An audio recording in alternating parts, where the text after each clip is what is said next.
আসসালামু আলাইকুম, welcome to my channel.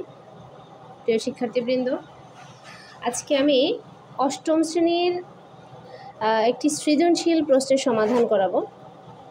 এটা আমাদের 4.1 এবং 4.2 এই অনুশীলনীগুলোর সংমিশ্রণে সৃজনশীলটা। আমরা একটু সৃজনশীলটা আগে খেয়াল করি। এটা কিন্তু একটা কমন সৃজনশীল। দেখো, x² - 3x - 1 = 0। কয় কী দেওয়া আছে? x - 1/x = what, মানে x - 1/x এর মান কত? খ, প্রমাণ করো যে x⁴ প্লাস 1/x⁴ = 190। গ, x⁶ - 1/x³ এর মান কত? শুরুতে আমরা দেখি ক, দেওয়া আছে x² - 3x - 1 = 0। এখান থেকে আমরা x - 1/x এর মান বের করব। প্রিয় শিক্ষার্থীবৃন্দ, খেয়াল করো,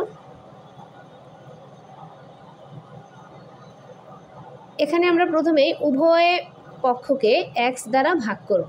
দেখো, x² কে x দ্বারা ভাগ করলাম, -3x কে x দ্বারা ভাগ করলাম, 1 কে x দ্বারা ভাগ করলাম এবং 0 কেও x দ্বারা ভাগ করলাম। তাহলে কি লিখলাম আমরা? সাইড নোট, x দ্বারা ভাগ করে।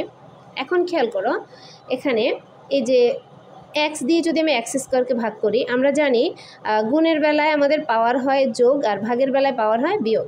তাহলে 2 থেকে 1 গেলে এটার পাওয়ার কত? 1, আর এটার পাওয়ার হচ্ছে 2। তাহলে 2 থেকে 1 গেলে থাকে 1, x মাইনাস, এখানে দেখো, এখানে 3x 3 এবং x গুণ, এখানে x, তাহলে x দিয়ে x কে ভাগ করলে x এ কাটা থাকে কত? -3, আর এ পাশে 1/x - 1/x = লব যেহেতু 0, তাইলে x দিয়ে 0কে ভাগ করলে আমাদের ভাগফল 0। এবার আমাদের এখানে খেয়াল করো, আমরা যদি -3টাকে এ পাশে আসছে, এটা -3, এটাকে যদি সমান চিহ্নের ডান পাশে নিয়ে যাই তাহলে এটা হয়ে যাবে +3। এটা আমাদের পক্ষান্তর বিধির যে নিয়মটা সমীকরণের ক্ষেত্রে, ওই নিয়মটা আমরা মনে করে দেখতে পারি যে এটা পক্ষান্তর বিধি নিয়ম। -3 সমান চিহ্নের এক পাশ থেকে আরেক পাশে যদি আমরা কোনো সংখ্যা বা কোনো পদ স্থানান্তর করি, তো সেক্ষেত্রে তার চিহ্ন কি হয়? বিপরীত চিহ্নে পরিণত হয়। প্লাস থাকলে মাইনাস, মাইনাস থাকলে প্লাস, যোগ থাকলে বিয়োগ, বিয়োগ থাকলে যোগ, গুণ থাকলে ভাগ, ভাগ থাকলে গুণ, এই নিয়মগুলো। তাহলে এখানে আছে -3, এটা যে ওপাশে নিয়ে যাই হয়ে যায় এটা কি? +3। আর এখানে থাকে x - 1/x, তাহলে x - 1/x = কত পেলাম আমরা? 3। তাহলে আমাদের কয়ের উত্তর হয়ে গেল x - 1/x = 3 নির্ণেয় মান।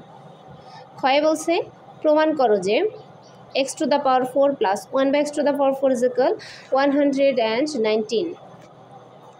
তাহলে আমরা কতে তো একটা মান পেলাম, কয়ের মানটা যদি কতে পাই x - 1/x = 3, তাহলে left hand side x⁴ plus 1/x⁴। এখন আমরা এটা থেকে কী করবো? সূত্রে সাজাবো। সূত্রে সাজাতে গেলে আমাদের a⁴ প্লাস b⁴ এরকম কোনো সূত্র কিন্তু আমাদের নাই। আমাদের সূত্র আছে a² + b², a + b² a - b², এই জাতীয়। এখন আমরা এটাকে কি করব? a² + b² এর সূত্রে সাজাবো। দেখো কিভাবে, এখানে যেহেতু পাওয়ার 4 আছে, তাহলে আমরা 4কে ভাঙলাম, একটা বেসের উপরে ডাবল পাওয়ার করে দিলাম, 2 2 গুণে 4, পাওয়ার ভাঙলাম, তাহলে ভিতরে দিলাম 2, আবার ব্র্যাকেট দিয়ে বাইরে দিলাম 2, তাহলে 2 2 গুণে 4, বেশি কিন্তু দেই নাই, আবার কমও দেই নাই। তাহলে x² প্লাস 1/x² এটাকেও ভাঙলাম, তাহলে দেখো x⁴ যদি স্কোয়ার দিয়ে এটা ব্র্যাকেট তুলে ফেলি তাহলে এটা হয় x⁴, এটাও x⁴।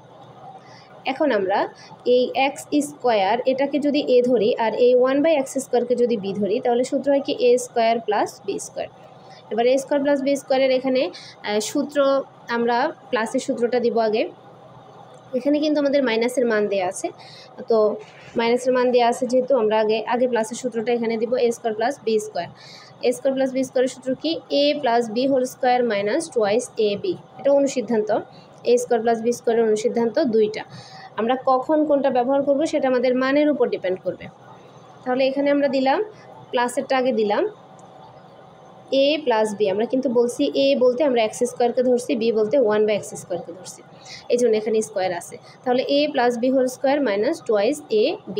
এখন দেখো, লব x² হর x² ভাগ গেল, কেটে দিলাম, আর এখানে থাকে এখানে এবার এই যে শুধু ব্র্যাকেটের ভিতরে যেটা x² + 1/x², এখন আমরা যদি এটাকে আবার a² + b² এর সূত্র ধরি, তাহলে এবার আমাদের মাইনাস মান কিসে আছে? মাইনাসে আছে। আমরা এবার মাইনাসের অনুসিদ্ধান্তটা ব্যবহার করব। A square plus B square. এটার অনুসিদ্ধান্ত হচ্ছে A minus B whole square plus twice A B. এবার দেখো উপরে এই স্কোয়ারটাকে কিন্তু আমরা সূত্রে নিই, তাহলে সেকেন্ড ব্র্যাকেট দিয়ে আমরা স্কোয়ারটা দিয়ে দিলাম, আর এখানে বাহিরে আছে -2। এবার এখানে এক্স এক্সে কাটা, এক্স মাইনাস ওয়ান বাই এক্সের মান কত 3, বসালাম 3, এক্স মাইনাস ওয়ান বাই এক্সের মান 3, উপরে আছে স্কোয়ার +2, তারপর ব্র্যাকেটের বাহিরে আবার হোল স্কোয়ার -2 যা আছে বসালাম। এখন দেখো 3-এর বর্গ কত 9, 9 আর 2 যোগ করলে 11, তাহলে 11 স্কোয়ার। এবার 11 এর বর্গ কত 121। 11 এখানে আমি ব্র্যাকেট দিয়ে স্কোয়ার দিছি, তোমরা চাইলে ব্র্যাকেট ছাড়াও স্কোয়ার দিতে পারো, যেহেতু এটা একটা সংখ্যা, সংখ্যার ক্ষেত্রে তো আর আলাদা কারো উপরে স্কোয়ার হবে না, পুরো সংখ্যার উপরে স্কোয়ার। এটা ব্র্যাকেট দিয়ে দিলেও হবে, ব্র্যাকেট না দিয়ে দিলেও হবে। তাহলে 11 স্কোয়ার, 11 মানে 11 বর্গ, 11 বর্গ কত হবে 121 আর -2। এবার 11 বর্গ আমরা কিন্তু আগেই বলছি, সকল ক্লাসে আমার এটা বলা হয়। 11 বর্গ মানে এখানে 11 দুইবার গুণ আছে, তাহলে 11 × 11, তাহলে এটা যদি আমরা গুণ করি আমরা পাচ্ছি 121। 121 থেকে 2 গেলে 119। প্রিয় শিক্ষার্থীবৃন্দ, খেয়াল করো, আমাদের প্রশ্নে চাইছে প্রমাণ করো যে এত সমান 119, তাহলে আমাদের 119 আসছে। সুতরাং left hand side is equal right hand side প্রমাণিত হলো। এখন গয়ে বলছে x⁻6 - 1 বাই x³ এর মান কত। গ আমরা এখানেও কিন্তু ক হতে পাই, ক হতে কি x - 1 বাই x = 3। এখন আমাদের প্রদত্ত রাশি x⁻6 - 1 বাই x³। তাহলে আমরা এখানে কি করলাম খেয়াল করো, এই যে এখানে আমার লবের ক্ষেত্রে দুটি পদ আছে আর হরের ক্ষেত্রে পদ আছে কয়টি, একটি।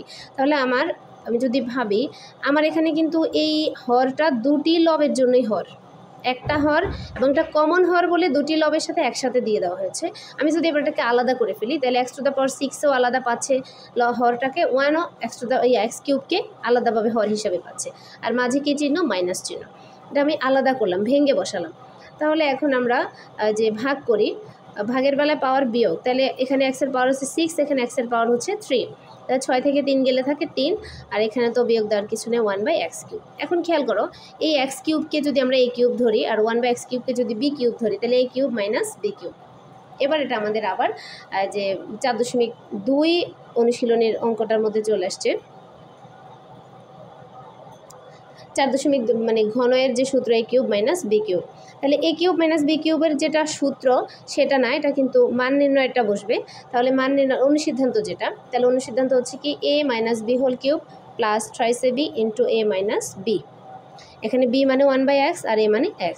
তাহলে এখন আমরা মান বসাই, x - 1 বাই x এর মান কত 3, উপরে কিউব আছে, পাওয়ার কিউব দিলাম, প্লাস এখানে x এ কাটা 3, আর এই 3 সাথে কিন্তু এটা দেখো গুণ অবস্থায় আছে, এখানে ডট ছাড়া অন্য কোনো চিহ্ন নেই, তাই 3 সাথে এটা গুণ হবে। এটার মান কত 3 × 3 দিলাম, তাহলে এখানে 3 3 গুণে 9, এখানে 3-এর উপরে কিউব, তার মানে এখানে 3 কয়বার গুণ হবে 3 বার গুণ হবে। 3-এর সূচক 3 মানে এখানে 3 বার 3 গুণ, 3 3 গুণে 9, 3 9 গুণে 27, তাহলে 27 এবং 9 যদি আমরা যোগ করি 36। এটাই হচ্ছে নির্ণেয় মান।